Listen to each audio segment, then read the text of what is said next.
আমার গাড়িটা ভদ্রকের ড্যামেজ হয়, পেছনে কাঁচটা ভেঙে যায়। সেই জন্য আমরা গাড়িটাকে ভদ্রকের যে চরমপাতে জ্যোতি মোটরস আছে, সেই জ্যোতি মোটরসে আমি গাড়িটা দিয়েছিলাম। পেছনে কাঁচটা আমার ভেঙে যায় প্রাকৃতিক দুর্যোগের জন্য। তো যাই হোক, সেই জন্য দিয়েছিলাম, কিন্তু তারা আমার গাড়ির ব্যাটারি সমস্ত খুলে ঠিক করে লাগায়নি।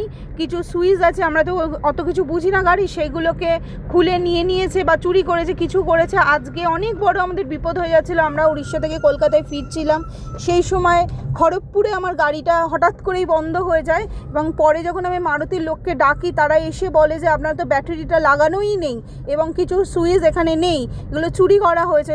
সেটা কি বলবো, ওখানে জ্যোতি মোটরস চরমপায় ভদ্রক, আমি বারবার নামটা বলছি, এইভাবে ওরা গাড়ির পার্টস চুরি করে।